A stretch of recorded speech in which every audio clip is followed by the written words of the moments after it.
Hello and welcome. Welcome to week 15 of my U.S. State ZenQuilt journey. If you're just joining, welcome, and know that you're not behind. You can always go back to any state that interests you at any time. And of course, if you've been on this journey with me and look forward to the next State Weekly, thank you ever so much.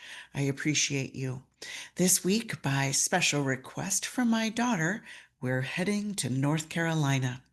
So go ahead and offer yourself gratitude and appreciation for allowing yourself this creative time. And let's get started. Yeah. So you see visually the tools that we're going to be using this week, based off of the supply list from the beginning. And we're offering some new blues to our palette this week. So these are probably not in your supplies that you've kind of set aside week to week. So you can certainly use those blues or join me in this kind of lighter palette. So I'm going to go ahead and push all of these off to the side, keep my ruler and my pencil. And we're going to start like we always start with that 3/16 inch border that goes all the way around our tile, creating that symmetry of each tile inevitably having some kind of common ground, since they're all so uniquely different in their visions as they represent each state. We have this marriage of commonality with this fabric border that wraps around our quilt block each week.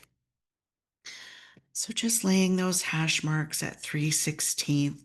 And once those hash marks are connected or are laid, I'm going to go ahead and connect them side to side, crossing over in the corners to create that kind of box in each corner of our tile.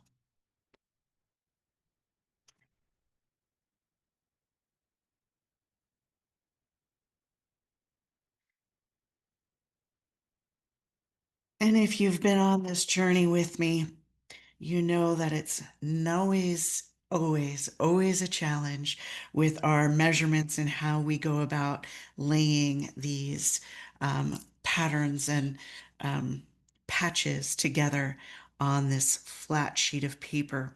So notice I'm holding my ruler across the corner of my now central to my border. And I'm going to lay a little hash mark at my 1 inch end beginning of the ruler right on that border line. Let me blow this up so you can see. So I'm laying a hash mark right at my 1 inch and the beginning of my ruler across that corner. So I'm using that center line, that 1/2 inch line that points right down into the bottom corner, so that I have a diagonal that's going to go beautifully from corner to corner across the center of our tile. So see how I'm using that 1/2 inch line to line up into the pinch of that corner before I lay down those hash marks at the beginning of my ruler and 1 inch.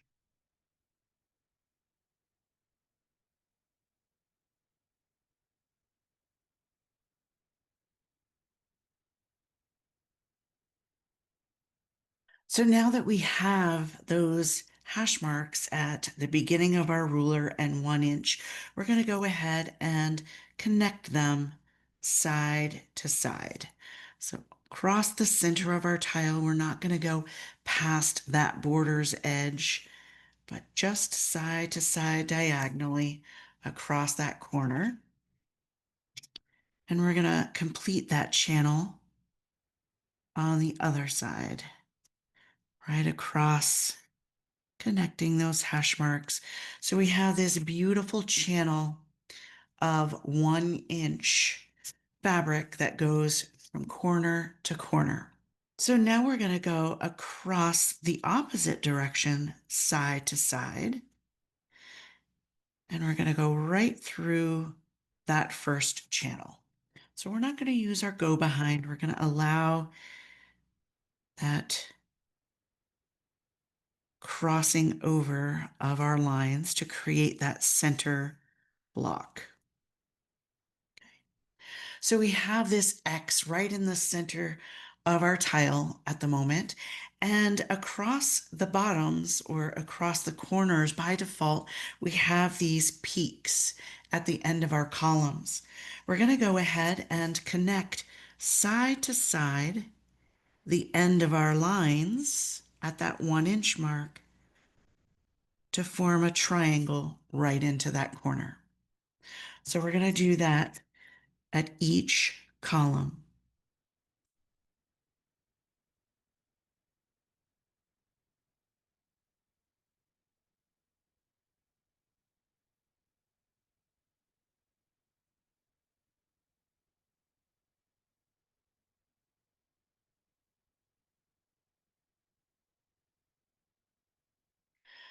So now we have triangles in each corner and by default of our diagonal on each side. All right. So we're going to head into these channels now and we're going to add little hash marks. And I know you all get a kick out of my measuring. So we're going to measure every 6.5 lines. So every 6.5 lines in our large boxes, not this center box, but in this large box, we're going to add a hash at every 6.5 lines.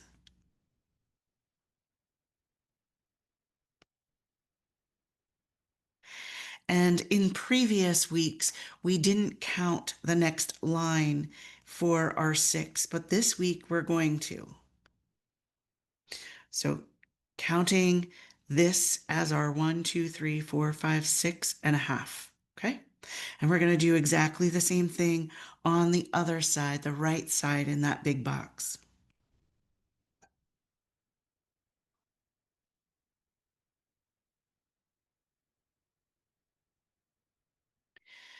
All right. And once we have those two sides laid, I'm going to shift my ruler so that I can go to that 1-inch square in the center, and I'm just going to divide that in half. So I'm going to go across the way to that other diagonal line in this channel and do exactly the same thing. Every 6.5 lines, I'm going to add a hash mark.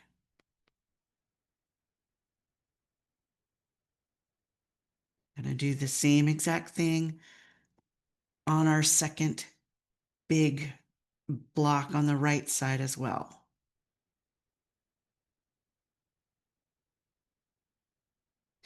And then in the center, adding that hash mark at the 1/2 inch.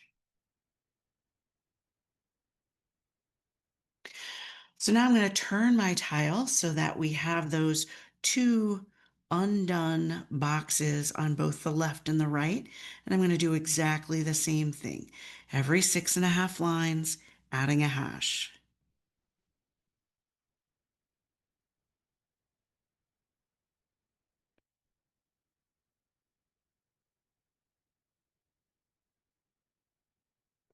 This time we're ignoring that center box because that's already done. So we're just going to jump right over to the other side on that diagonal line, and again, every 6.5 lines.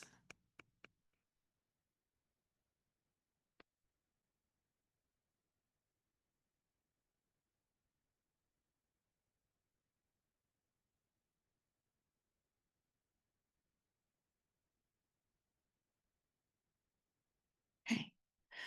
So this is what we should have right at the moment. We have hash marks on every box and then just one pair of hash marks in that center box. So this is the column that I'm going to start with, the one that has the hash marks side to side in that center box. And I'm going to go ahead and connect those hash marks side to side.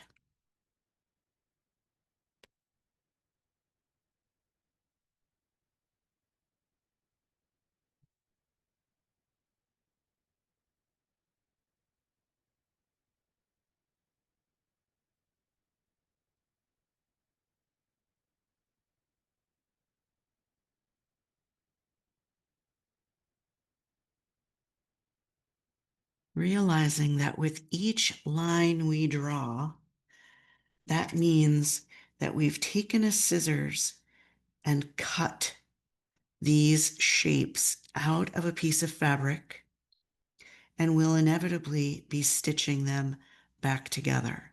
So each line represents a cut of the patch that we're creating for the fabric of our quilt. So there we have it. All of those individual rectangles are now positioned out on our table and are visually coming together.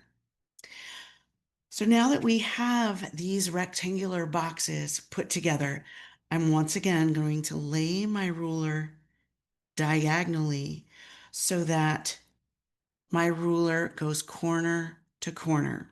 So I'm right in the corner of that border line, and I'm just going to lay a hash mark on each line right in the center. So it's the center by default of using those corner guidelines as our goal with our ruler. So we take that apart, we have those hash marks, yeah? All right, we're going to start in the center once again, and we're going to connect those hash marks that we've just created to the bottom left and right corners of each one of those boxes. So each rectangle is going to get an arrow or a triangle that goes all the way up through to the other side, right? So using that center hash mark, connecting it to the bottom left and the bottom right.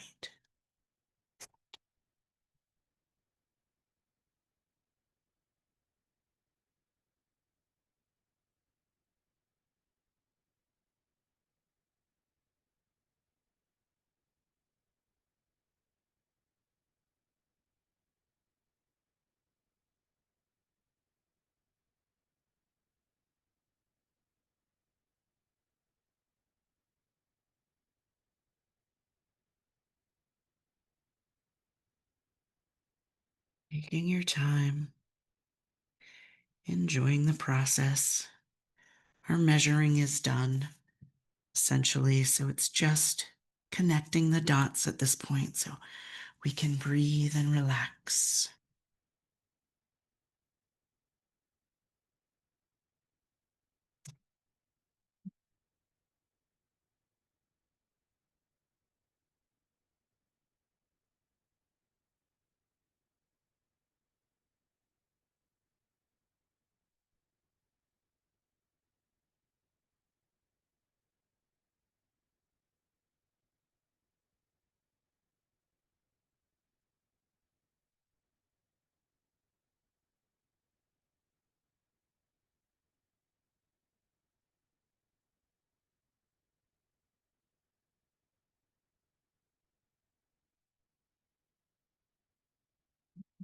So once we have that center channel all completed with our triangles, again, remembering that each one of those triangular patches is a separate piece of fabric.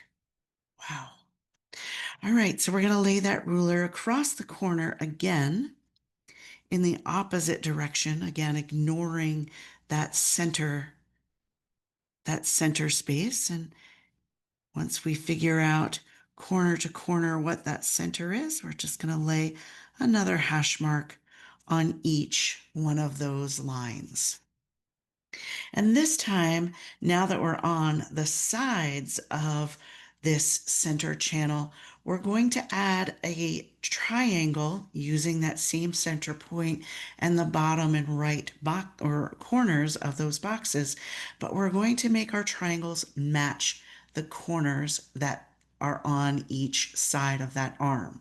So these triangles, the points would go up to the top line, and these triangles would also then be turned and gone towards that peak. So the peaks mimic the triangular shape in each corner of our block.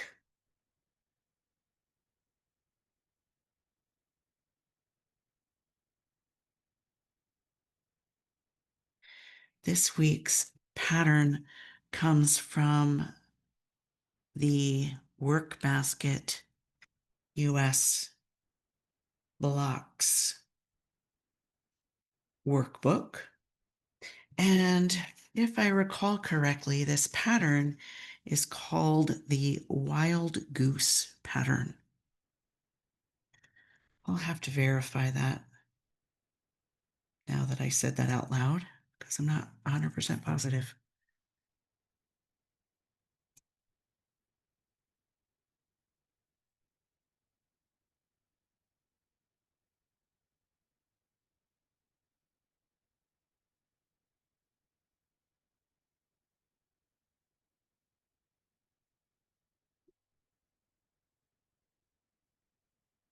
So there we have it. We're all strung up. That wasn't so bad, right? Now that we're all strung up, I'm going to go ahead and take that kneaded eraser. I'm going to warm it up and stretch it out a little bit and get it activated. And I'm going to tone down those lines again. I'm going to tone down those string lines so that they're not so harsh and kind of take over our coloring of this tile. So of course I don't want to erase them because we took the time to do them for a reason, but I do want to tone them way back and get rid of some of that graphite.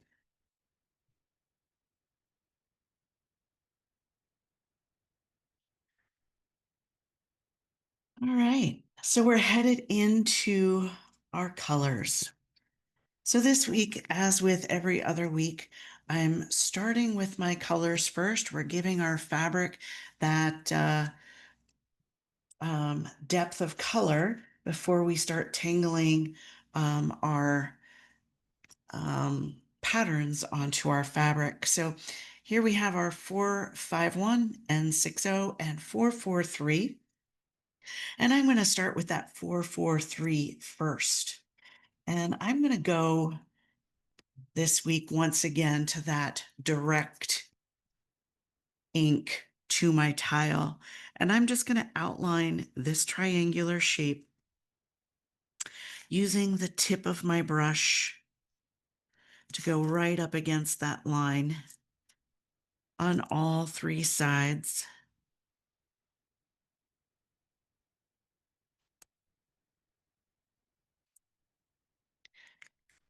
And from that ink that I've laid, I'm going to take my blender, circular motion, and just tone down those harsh lines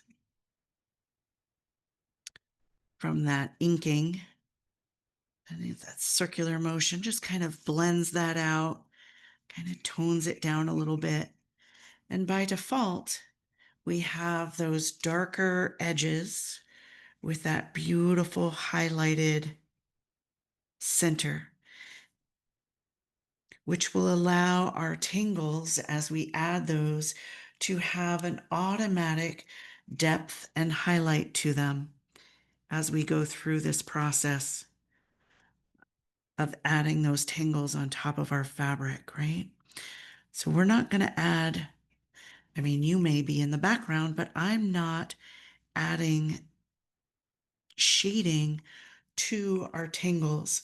I am allowing the tingles to just be part of the fabric and softening and toning the patch as a whole. So this technique with our depth on the edges and our softness in the center allows that highlight and low light to happen naturally.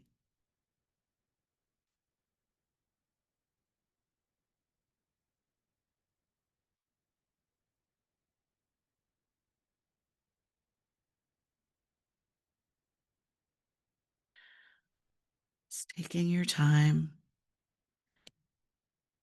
and being mindful where that ink is flowing, because remember, these are cut pieces of fabric, so inevitably our ink may bleed and kind of move a bit into our empty spaces. But by the time we're all done and we stitch those pieces up, we'll never even notice how our color has kind of blended beyond that sharp pencil line that we've created.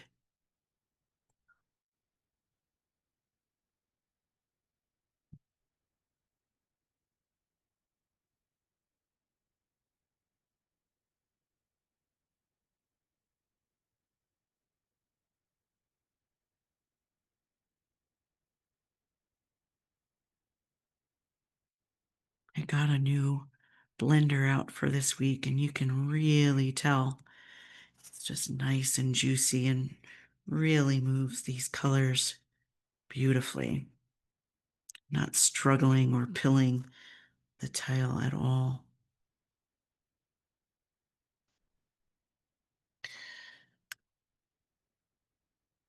I mean, we could already be oohing and awing at how gorgeous that color is on our quilt. Yeah. All right. So we're going to go to our 491, which was not pictured because I had the wrong marker pictured. So it was in your out front in the supply list, but I had the wrong marker laying out. So 491 is in fact the marker that we want. And I'm going to go ahead and lay that down on my acetate. I'm going to make sure that my blender is clean from that darker blue. And I'm going to go ahead and in each one of these center triangles, these small triangles, I'm going to go ahead and just blend this light blue color into that space. Just a subtle little wash of color. The pattern called for this to be white, but who wants a quilt in our colorful state quilt with white patches? So we're just going to have a neutral, subtle color into those spaces. And again, by blending it with our blender, it allows it to really simply just be a wash. It's going to have a voice, but not a real predominant one by the time we're done putting this block together.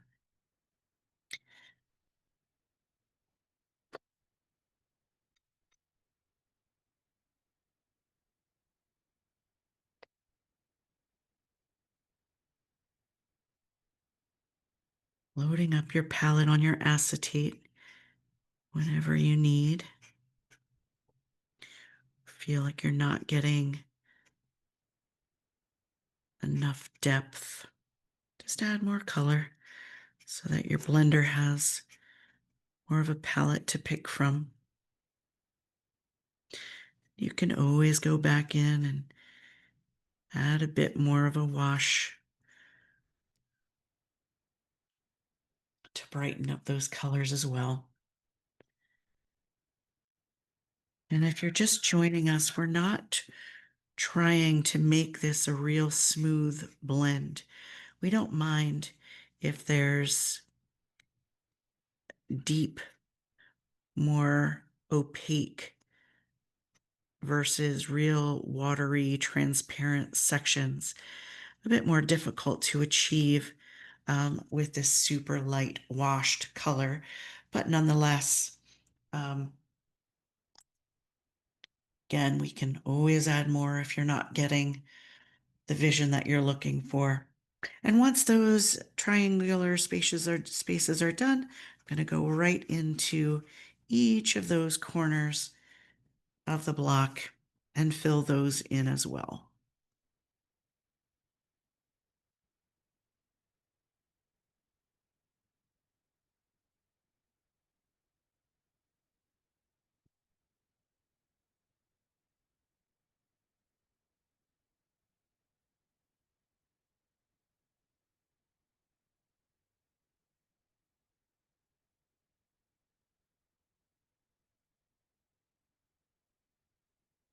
All right. So we have these small triangular spaces left. I'm going to go to that 4-5-1. And again, I'm going directly around the outside of each one of those spaces. And then I'll take my blender and kind of soften them and bring them together into a highlighted center. Don't really need to clean off your blender this time because we had such a light color on it before. You see how we have that depth around the outside of those small triangles with that highlight right in the center. Even in the small spaces, we can achieve that same technique if we're mindful about how much of a palette we lay. And I'm using just the tip of that brush to stay close to the edge of our string line or our fabric cuts.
North Carolina's state colors are red and blue, but I really wanted to kind of focus on the blue for the Outer Banks and kind of honor the beautiful ocean and memories that I have with my family in the Outer Banks. Such a beautiful space.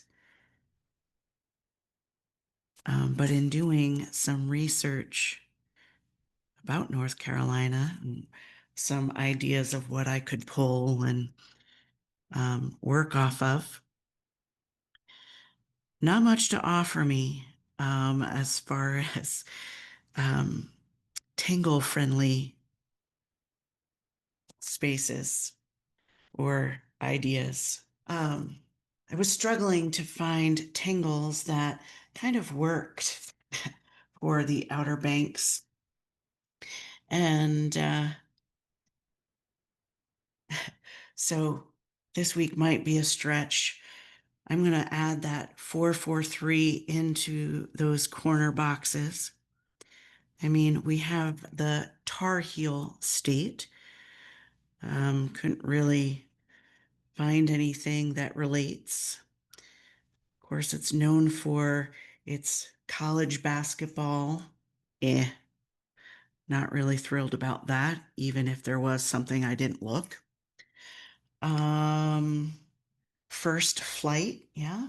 451 is where I'm headed into the long pieces of that border, and I'm going direct, of course, with that border, like I do every week, just to offer a different hue or tone to the same colors that we have going on the inside.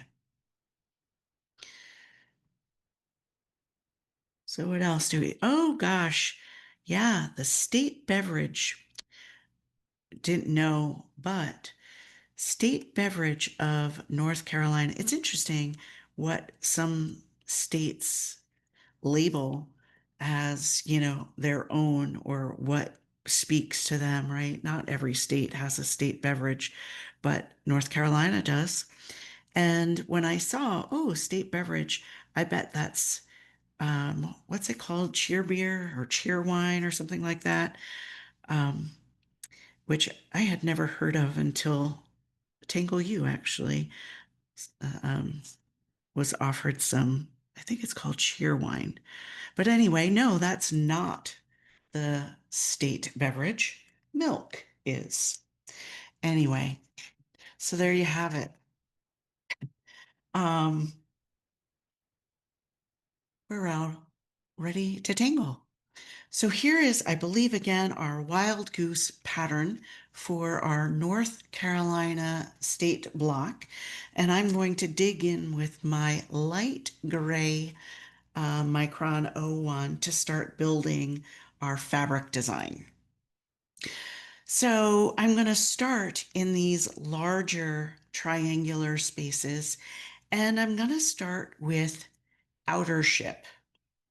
I know that's a space thing, not a water thing, but it's kind of a combination of the Outer Banks and all of the ships that go through the Outer Banks that never make it to the other side. Did you know that the Outer Banks is known as the graveyard of the Atlantic due to all of the ships that have wrecked in the area? I had no idea. But here we go. We're going to take some outer ship, which is really an outer spacey type thing, and honor North Carolina with some outer ship. So we're going to add an arch inside of that triangular space.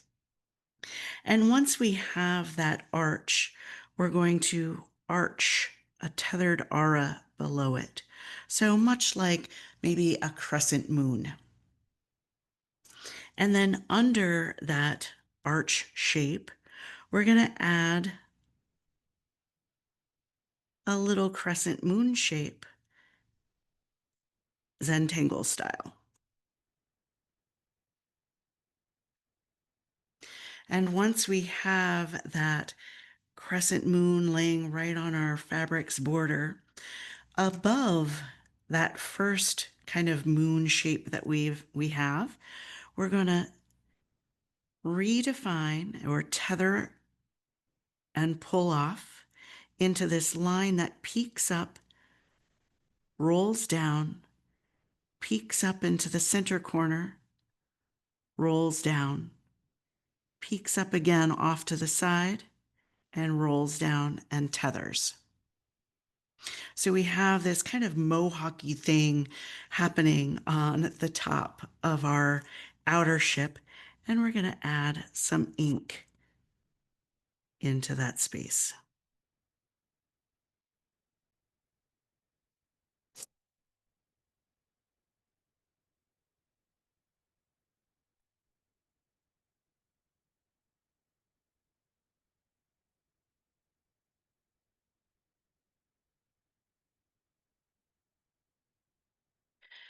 And now in this first moon shape, we're going to just go ahead and add a tiny dot underneath each one of those peaks.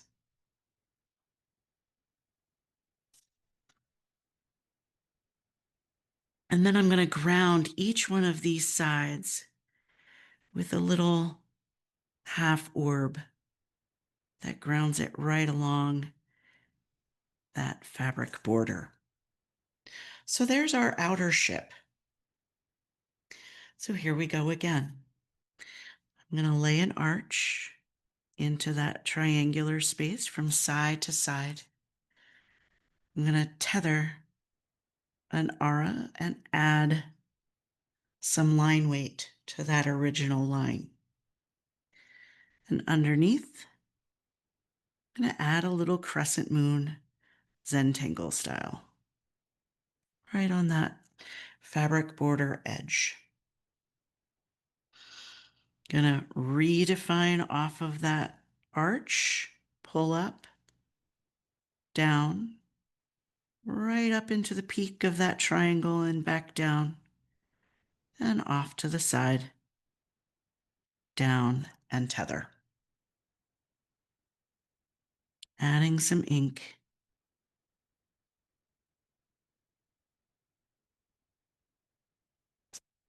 Into those spaces.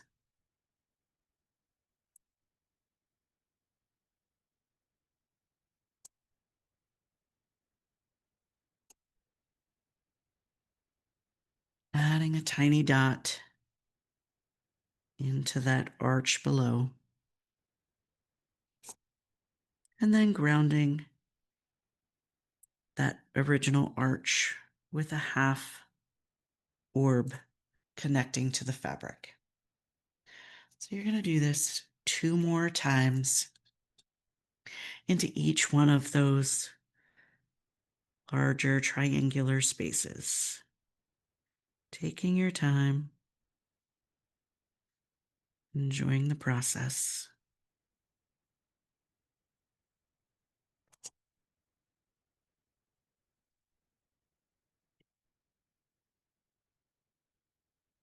Dropping those shoulders down away from your ears and not forgetting to breathe. Your body thanks you.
Using those slow, deliberate strokes as you add that ink into those peaks to avoid those white, scratchy marks and have a more full,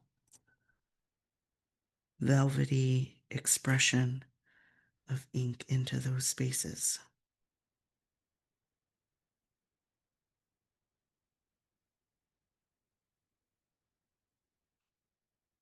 So I'm going to head into these central triangular spaces, and we're going to honor the Biltmore Estate, which is the largest private residence in the U.S. with over 8,000 square feet and 250 rooms. So the Biltmore is going to find its way into each one of these triangles with the tangle built, which Linda Farmer referenced that may be in honor of the Biltmore, but wasn't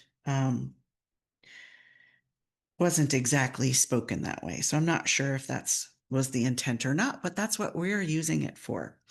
So when I do my Biltmore, I'm going to have my Biltmore build into the triangles facing downward.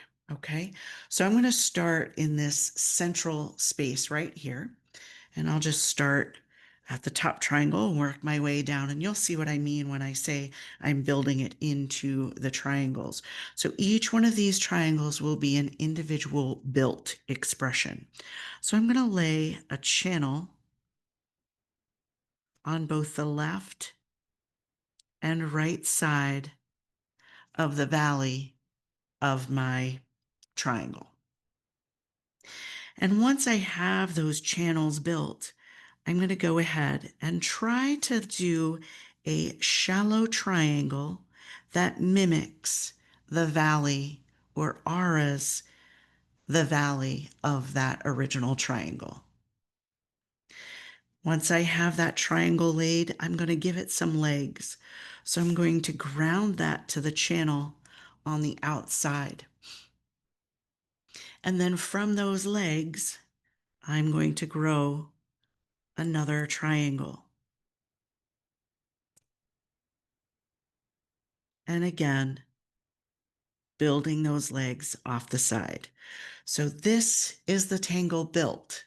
I'm going to follow this all the way through, adding another channel on either side of the next triangle, beginning once again with that shallow first triangle, adding those legs, and once again, another layer of triangle that will be grounded into that bottom peak or valley of that triangle. Okay, so this is going to go all the way through to the other side, allowing each triangle to fall into the valley of the triangle that already exists on our quilt.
Dropping those shoulders down away from your ears,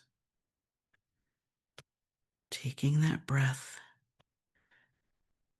and relaxing into the repetition of each pen stroke coming from that beautiful small nib of our pen.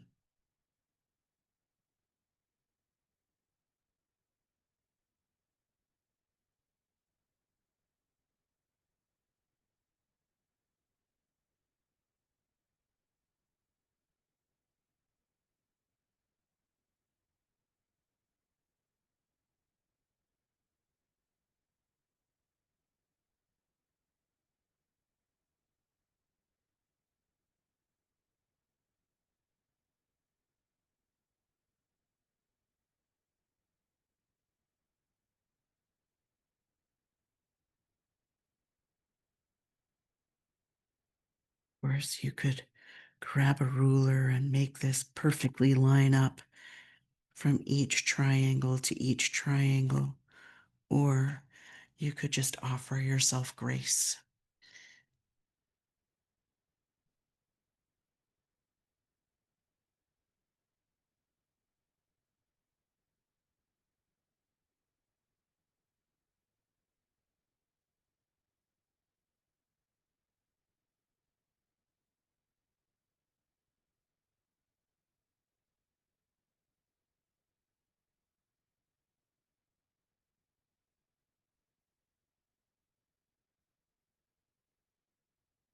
I'm going to turn my tile around and grab this triangle on the other side.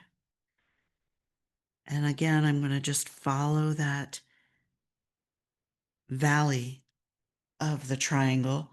So it'll look like I'm going the wrong way based on the other triangles in this column or diagonal. But when we're all done, it'll all work out. And once that center column is done, you're doing exactly the same thing, being mindful of the direction of the valley of the triangle that you're working in. So the ones on the sides, the legs of that center diagonal, both go in different directions. So you want to be mindful of that valley.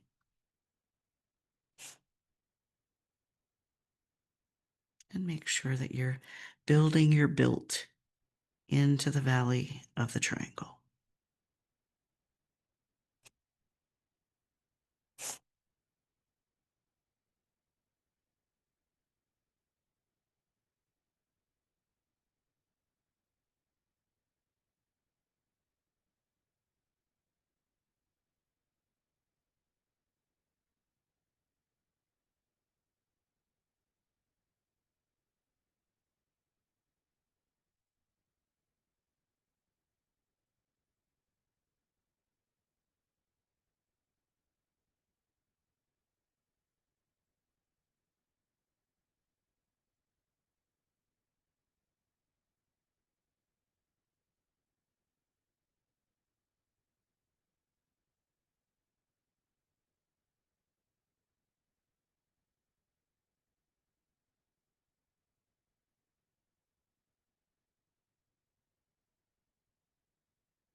North Carolina is also known for its beaches, which I kind of incorporated into the blue color, the Outer Banks, the beautiful Outer Banks, not the outer ship Outer Banks.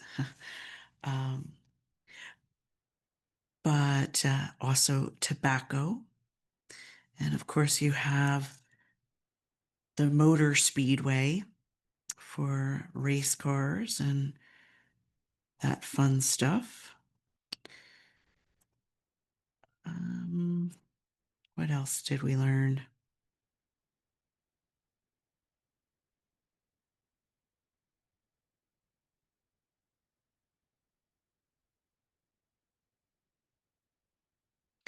I learned that some states are much more difficult to find relevant tingles than others. That's what I learned. And some we just have to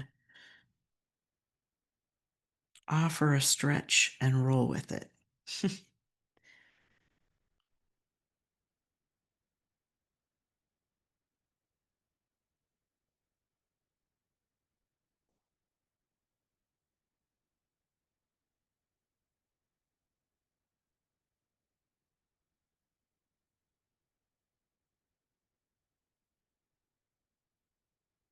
Okay. Ooh. Ah. I really like that built kind of interwoven inside of those triangles. You can almost see them weaving in and out of those pieces or those patches. Yeah. So we have these tiny little triangles left. You can keep them blank.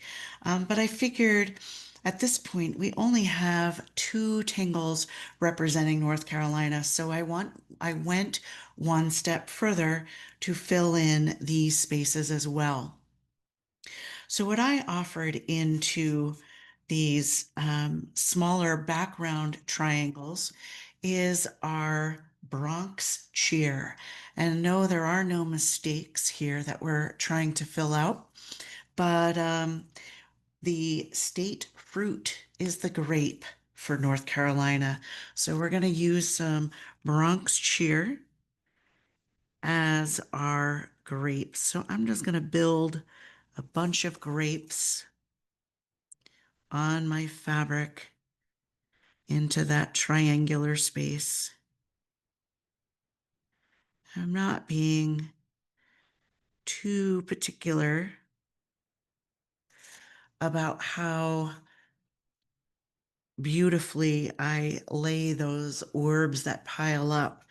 Just kind of want that image of, grapes to appear as I begin laying these layers of tiny orbs into play,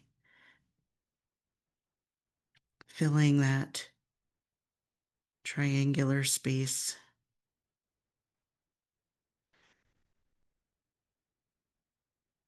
and honoring the grape. You could even choose to maybe do every other pair of, and I'll do that just to show you. I'll skip and see what that looks like. Maybe that speaks to you, right?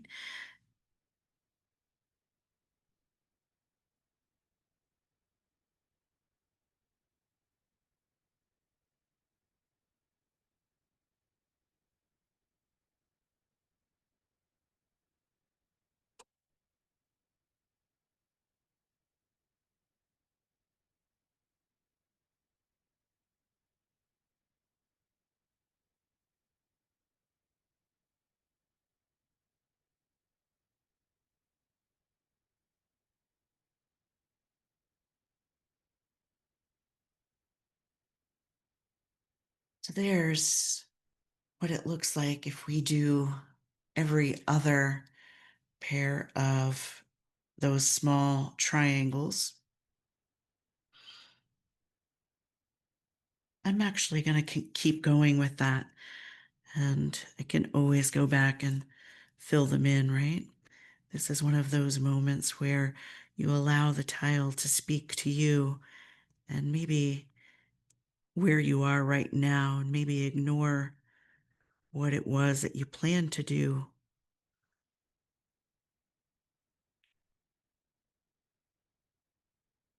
and be okay with the possibilities. What if? And again, we could always go back in and add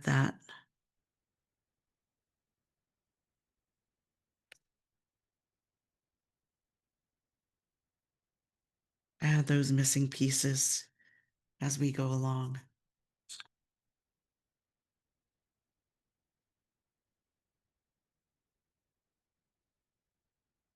Enjoying the process and finding that Zentangle magic in the repetition that we're doing right now.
For yourself a breath.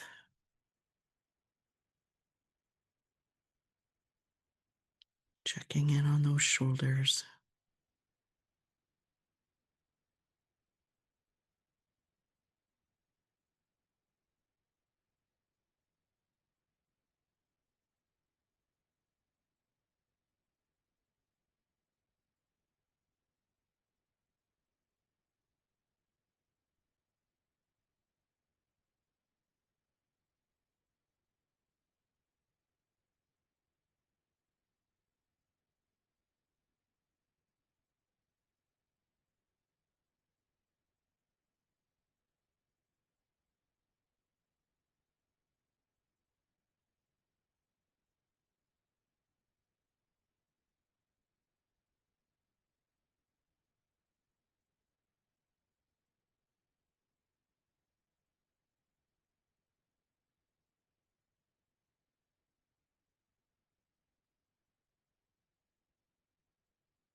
So I'll be honest and say that I wish that I would have used this arm as a separate identity instead of following through and doing every other that way.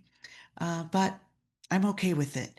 So I'm going to let my every other be, and I'm not going to fill in those other triangular spaces, and I'm going to let them be just solid fabric. Your choice as to how you proceed with your Bronx cheer and the state fruit grape. All right, so I'm going to call myself all strung up and all colored up and all tangled up. So I'm going to go ahead and start my stitching. So stitching, I'm going to go to that gray, dark gray 01. And as always, very deliberately and intentionally picking that pen up and down, mimicking that needle and thread going in and out of that layer and layer of fabric and batting and all of the wonderful, beautiful things that it takes to create a quilt.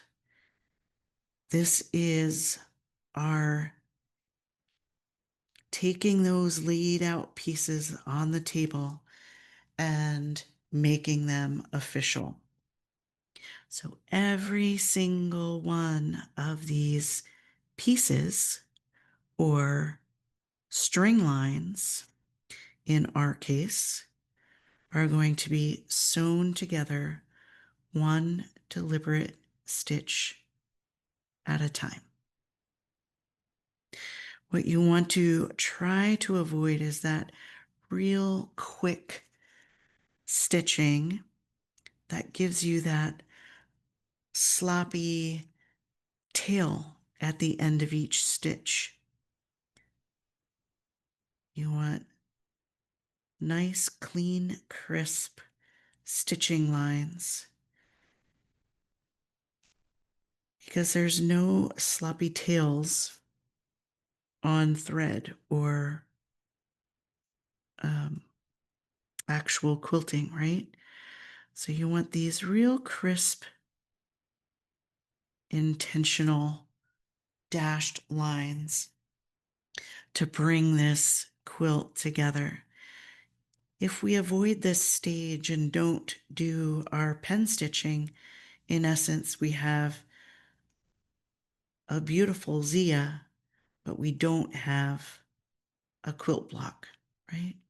So this is what brings that whole vision to life. So you don't want to sell that process short. So each one of these triangles in the center or in those diagonals is an individual piece of material and needs to be sewn individually. So each small rectangle has 3 triangles that you're going to be stitching together.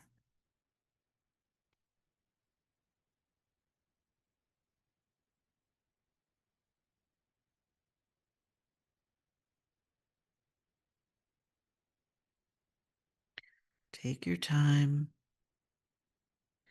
and enjoy the process.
Again, just change that perspective.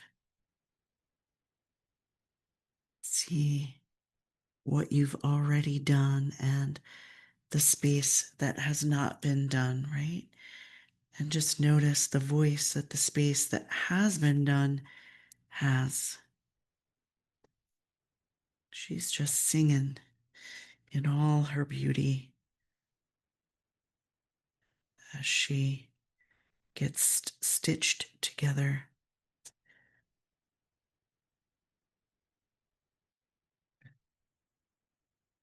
And again, without that stitching, we just have a Zia.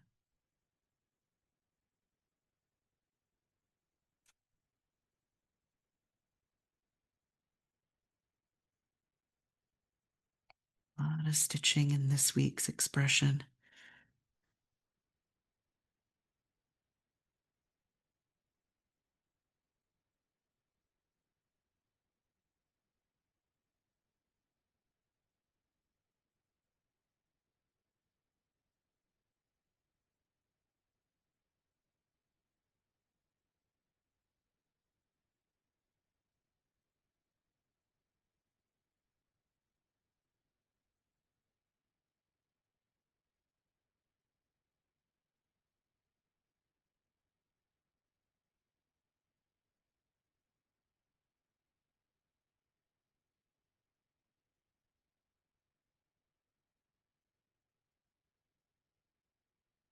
Loosen up on that pen grip.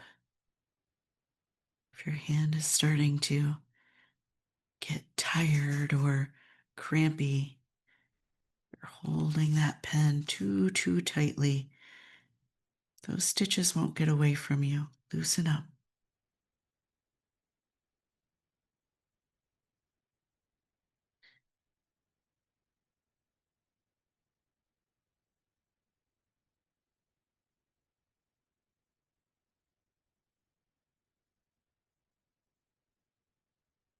It's really starting to bother you. Set that pen down. Stretch your hand and your fingers a little bit and offer yourself that pause.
I promise when we get this stitching done, it'll be oh so worth it. Take your time.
You get done stitching all of that inside, take that pause. Yeah. Change that perspective. You should definitely be able to ooh and ah at this stage in the game, but we still have to stitch our fabric border. So I'm just going to go ahead and go into each of those corners and stitch around our corner fabric. And when I do this long stretch on the edge of our tile, I'm just going to do the top of my fabric, and that's a personal choice. Again, if you're just joining us now, I'm not doing the edge of the tile because I'm not quite sure yet exactly how I'm putting this all together. So I'm just going to leave my side stitching open for possibilities. If you're only doing one tile or you know how you're putting these together, by all means, go ahead and do whatever speaks to you in that process for your overall vision.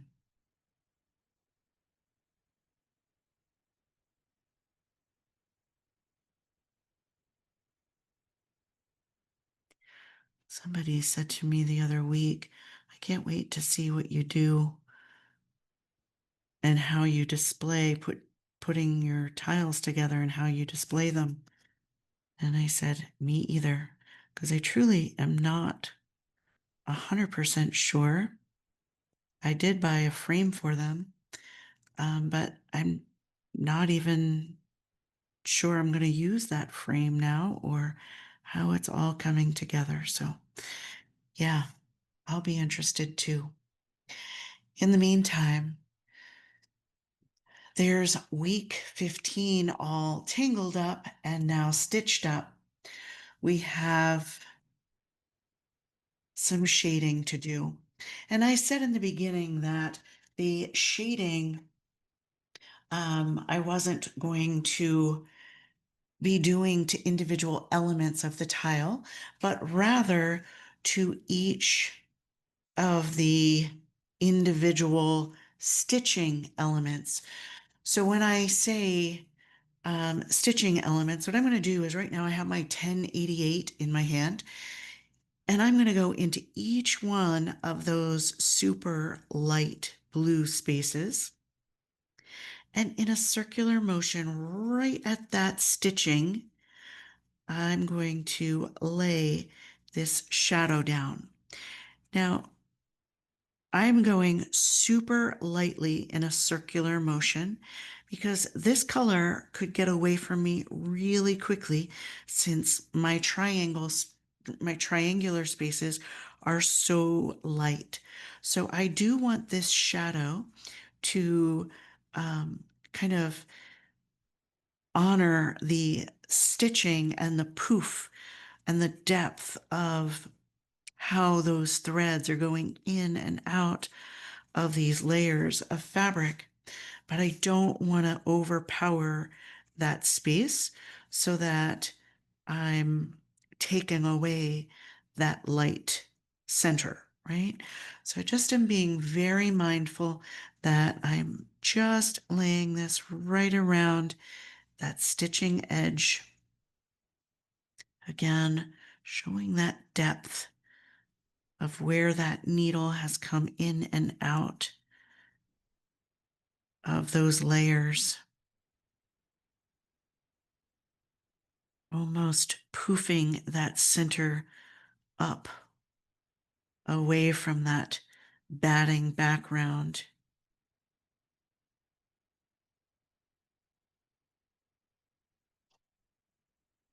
And it almost becomes 3D in its texture.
So now I'm going to take that 105 and I'm going into those sections of grapes.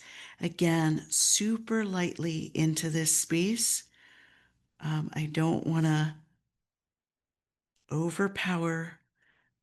I just want to add that depth right around that stitching.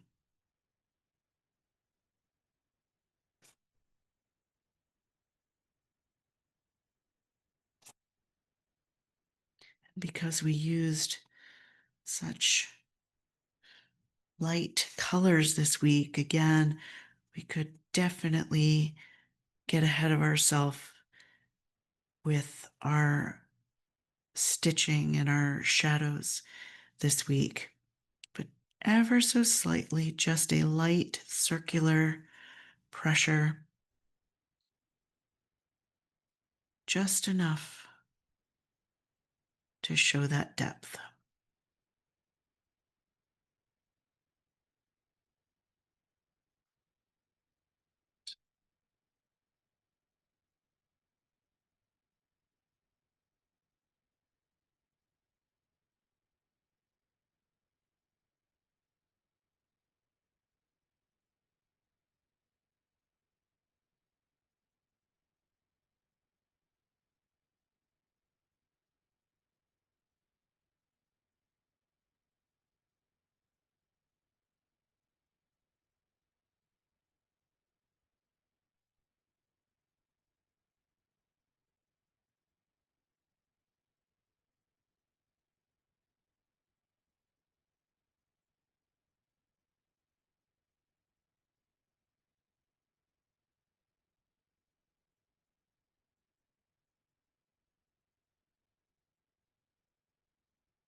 And then I have that 906, and this 906 is much deeper than the blue that we have laid. And I did that intentionally.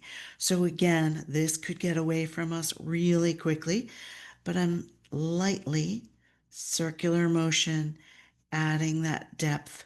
And the reason I wanted this shadow to be so dark compared to my patch was because we have that super light center with this dark patch. And I thought that if we used a deeper blue, instead of trying to match it, but rather adding almost a deeper contrasting blue, it would pick that center right off our block and almost 3D that center diagonal X. And I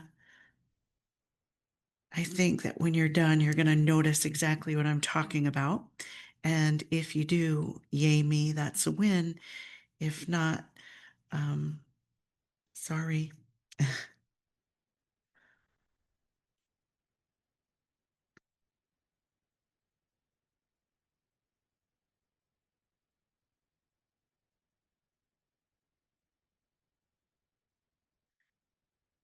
Going into those corner spaces of my border.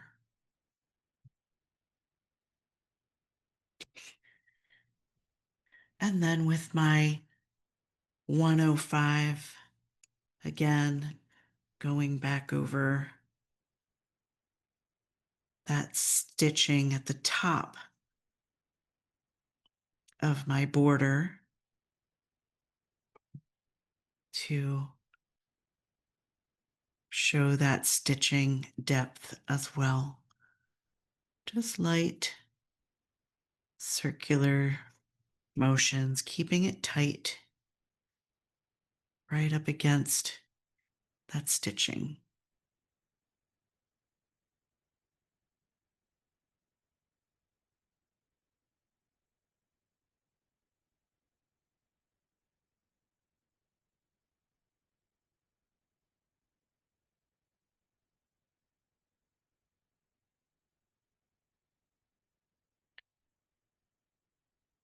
There we have it, North Carolina. Go ahead and offer yourself gratitude and appreciation for allowing yourself this creative time, and offer your chop, your signature, or however you honor your masterpiece. Go ahead and sign your block. Until next time, I appreciate you. Take care of yourself.